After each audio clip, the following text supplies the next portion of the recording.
Hello students, मैं Shriram Mishra physics गुरु आप सबका एक बार फिर से तहे दिल से स्वागत करता हूं। जैसा मैंने आपसे वादा किया था कि आपके लिए क्लास 11th और 12th की एक सीरीज लेकर के आऊंगा और उस सीरीज का आज शुभारंभ हो रहा है। और जैसा आप देख रहे हैं कि इलेक्ट्रोस्टैटिक्स को 5 पार्ट्स में हमने डिवाइड किया है। सबसे पहला electric charge, electric field, electric flux, electric potential और कैपेसिटी। साइमल्टेनियसली मैं कोशिश करूंगा एक एक करके सारे टॉपिक्स को आप तक पहुंचाने की। सो इन वीडियोस को बहुत ध्यान से सुनिएगा, प्रॉपरली नोट्स बनाइएगा और मैं वादा करता हूं आपसे बीच बीच में मैं आपको कुछ ऐसी टेक्निक्स न्यूमेरिकल सॉल्विंग की दूंगा कि आप कोई भी क्वेश्चन उस कॉन्सेप्ट पे डाल के देखेंगे और बहुत ही जबरदस्त तरीके से आपको उसका आंसर मिलेगा। सो आप सब बहुत ही इंजॉय करने वाले हैं इस टॉपिक को। सो आप सबको again Ram Ram. So now coming to our first topic, first chapter, first unit कह सकते हो आप, इलेक्ट्रिक चार्ज। चार्ज हम सबने सुना है इसके बारे में, क्लास 10th में भी आप पढ़ के आए हैं। लेकिन सबसे बड़ी बात कि आखिर चार्जेस होते कितने तरीके के हैं? तो बेसिकली चार्ज दो तरीके के होते हैं, positive charge, negative charge. Positive charge exist in proton और negative charge exist in electron. हम सब जानते हैं इसके विषय, बट कुछ चीजें इंफॉर्मेशन आपको पता होनी चाहिए। प्रोटॉन के ऊपर कितना चार्ज होता है? प्लस 1.6 into 10⁻⁻19 कूलम और इलेक्ट्रॉन के ऊपर -1.6 into 10⁻⁻19 कूलम, क्योंकि atom as a whole neutral होता है। न्यूट्रल होने का मतलब क्या हुआ कि किसी बॉडी के अंदर जितना पॉजिटिव चार्ज है उतना ही नेगेटिव चार्ज है। प्रोटॉन का मास 1.67 into 10⁻⁻27 kg और इलेक्ट्रॉन का मास 9.1 into 10⁻31 kg। सो जैसा आपको दिख रहा होगा, proton is heavier than electron. आइए अब हम बढ़ते हैं प्रॉपर्टीज ऑफ चार्जेस की तरफ। आखिर चार्जेस की प्रॉपर्टीज क्या क्या हैं? आइए जानते हैं इसके विषय में। कैसी प्रॉपर्टी दिखाता है चार्जेस? क्योंकि बहुत सारे बच्चों को ऐसा देखा गया है कि चार्जेस की प्रॉपर्टी पूरी तरीके से समझ में नहीं आती। सबसे पहली property, like charges repel each other। यानी अगर दो सेम चार्जेस हो, जैसे अगर दो पॉजिटिव चार्ज है, ये दोनों एक दूसरे से दूर जाएंगे। अगर दो नेगेटिव चार्जेस हैं तो दोनों एक दूसरे से दूर जाएंगे। This is called repulsion. Second point, unlike charges attract each other. इसका मतलब क्या हुआ? इसका मतलब हुआ कि अगर एक प्लस चार्ज है, एक माइनस चार्ज है, then both will come closer to each other। दोनों एक दूसरे के करीब आए। सो ये दो रूल्स, सबसे पहले ये दो प्रॉपर्टी, सबसे पहले like charge repel each other और unlike charge attract each other. तीसरा जो पॉइंट है हमारा, charges are additive in nature. इसका मतलब क्या हुआ? Charges are additive in nature.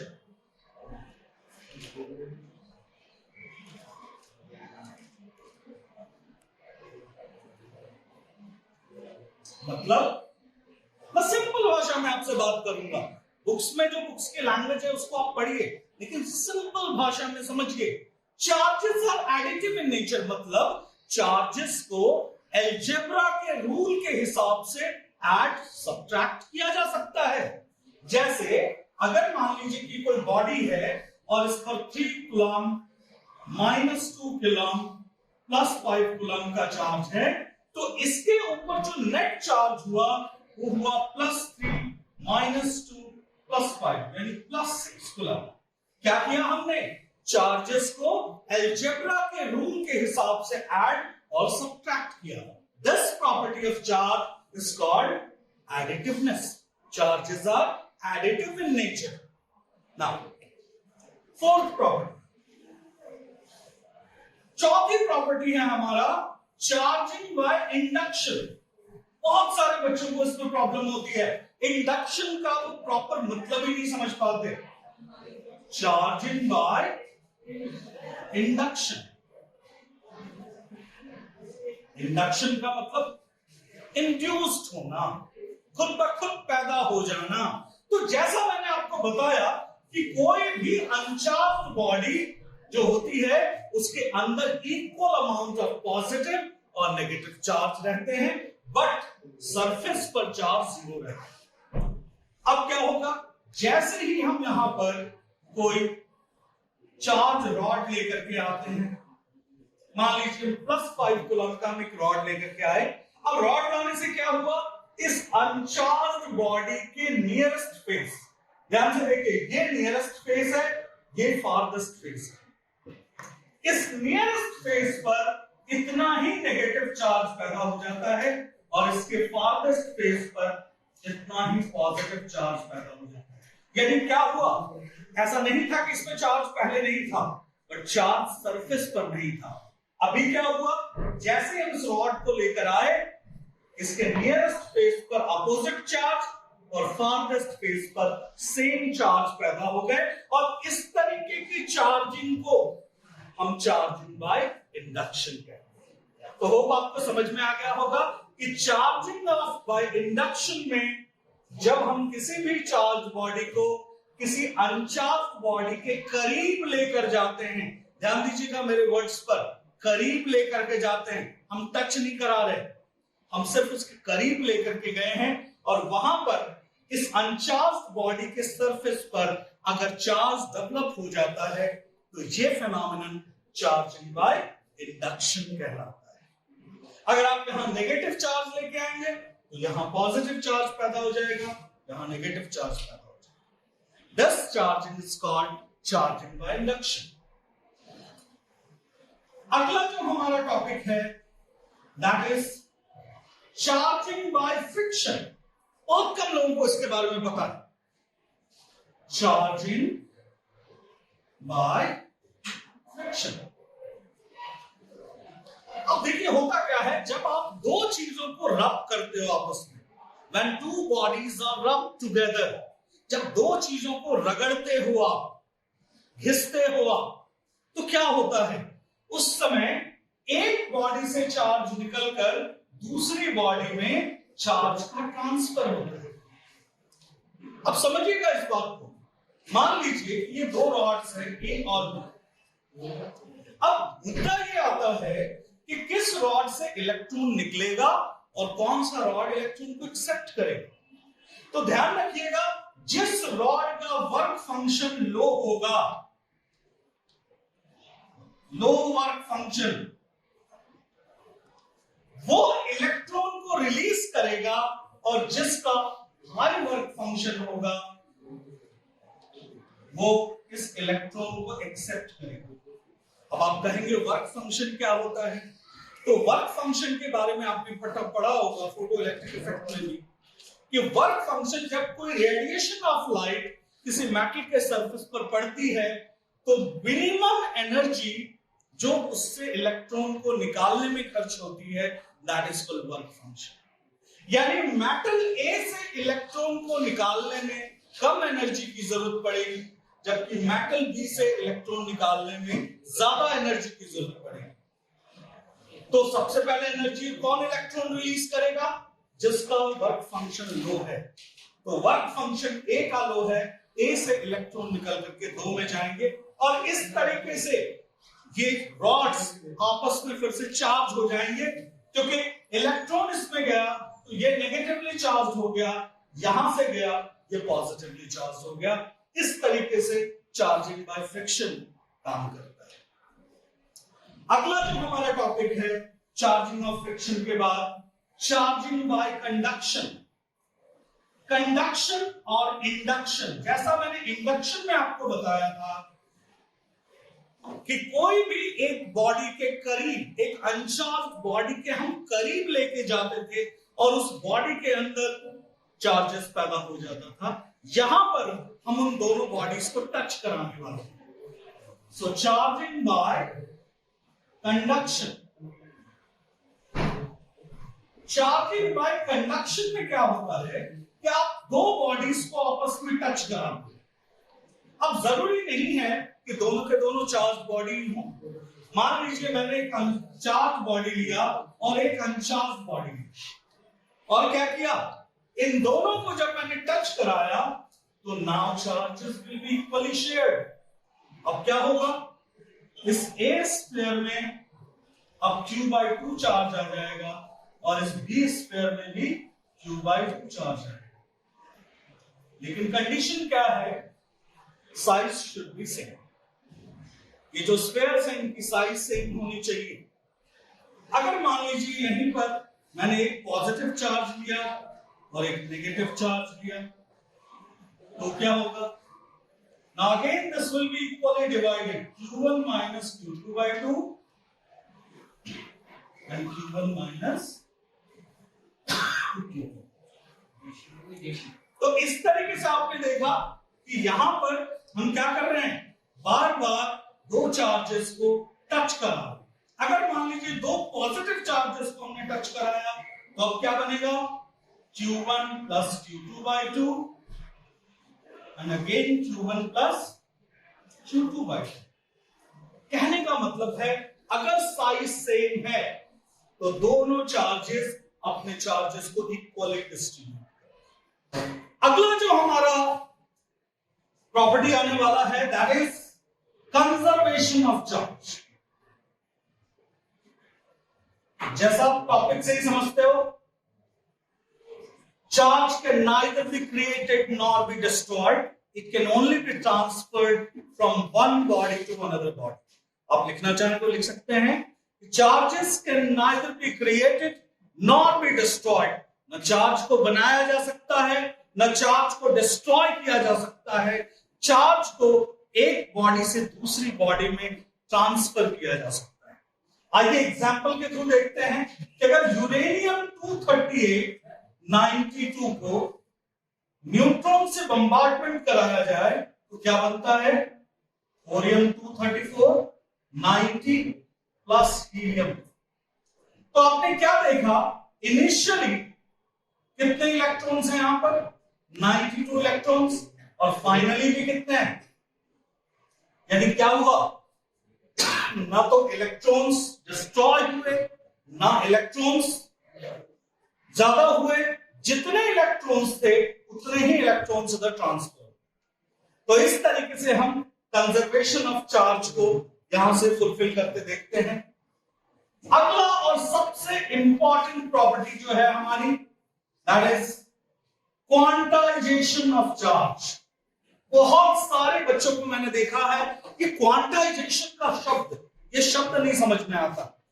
Simple सी बात आज मैं आपको दे रहा हूं, क्वांटाइजेशन ऑफ चार्ज का सिंपल मतलब समझिए, it is nothing but the quantity of charge. अगर आपको क्वांटाइजेशन समझने में दिक्कत होती है तो क्वांटाइजेशन से हम निकालते क्या है, क्वांटिटी ऑफ चार्ज।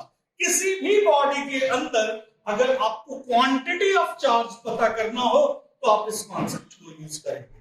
कैसे, क्वांटाइजेशन ऑफ चार्ज कहता है कि total charge on a body is always an integral multiple of charge of an electron. किसी भी बॉडी के अंदर जो टोटल चार्ज होगा वो इस बात पे डिपेंड करेगा कि उस बॉडी के अंदर कितने नंबर ऑफ इलेक्ट्रॉन्स हैं। और मैथमेटिकली आप इस चीज को दिखा सकते हैं, Q equals to plus minus n. Statement again मैं रिपीट कर रहा हूं, आप इसको लिख लें, the total charge on a body is always an integral multiple of charge of an electron. यानी कि किसी भी बॉडी में जो नंबर चार्ज होगा वो इलेक्ट्रॉन का इंटीग्रल मल्टीपल होगा।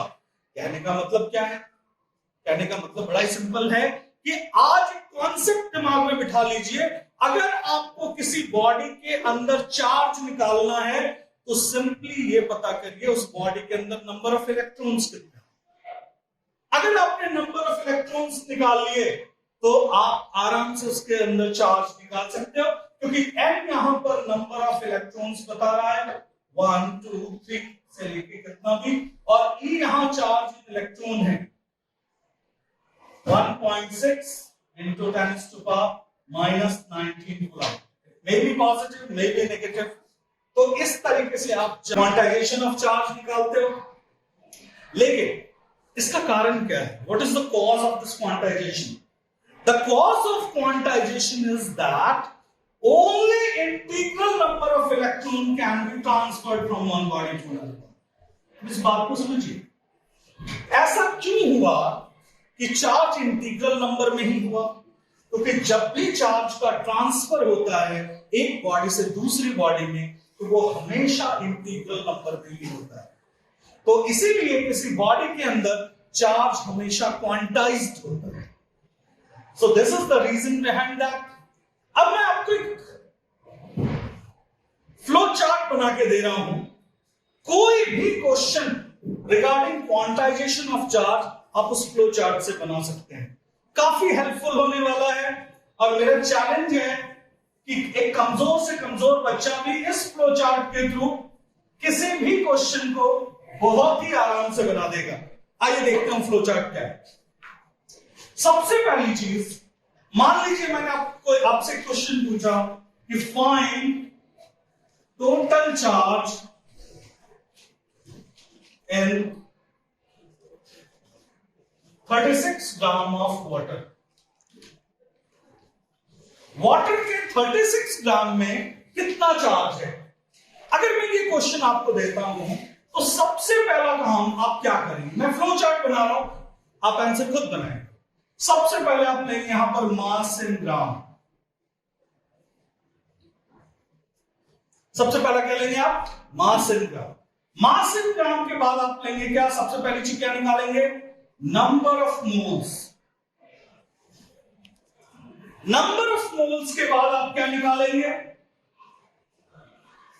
Number of molecules. Number of molecules के बाद आप क्या निकालेंगे? Number of electron in one molecule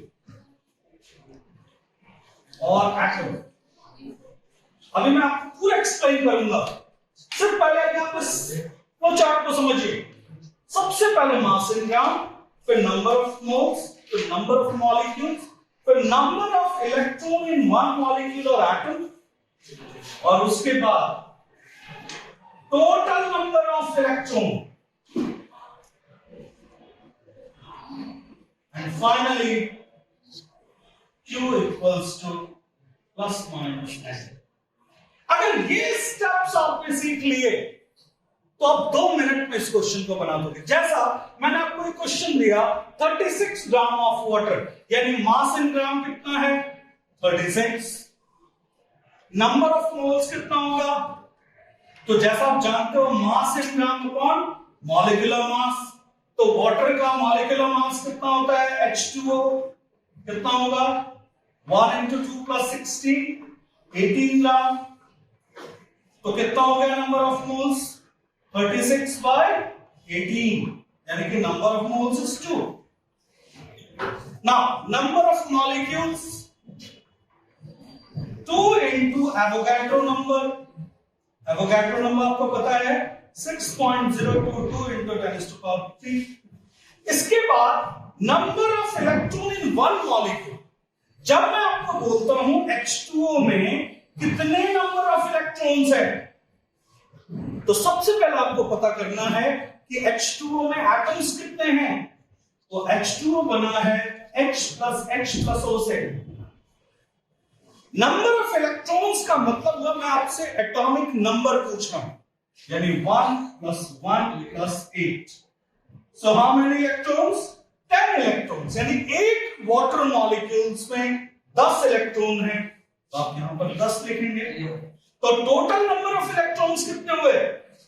There's 2 into 6.022 into 10 to the power 23 into 10, and finally Q equals to plus minus n। यानी जो भी वैल्यू आई उसको आप इलेक्ट्रॉन के चार्ज से मल्टीप्लाई कर देंगे तो आप इस तरीके से पूरा का पूरा चार्ज इस 36 ग्राम ऑफ वाटर में निकाल सकते हैं। तो एक बहुत ही सिंपलेस्ट मेथड है। क्वेश्चन इस पॉइंट से भी आ सकता है, यहां से भी आ सकता है, यहां से भी आ सकता है, यहां से भी आ सकता है। जिस पॉइंट से, जिस स्टेप से आपको बनाना हो उस स्टेप से आप इस प्रॉपर्टी को हैंडल कर सकते हैं। सो होप आपको प्रॉपर्टी ऑफ चार्जेस का ये सेशन समझ में आया। Thank you very much.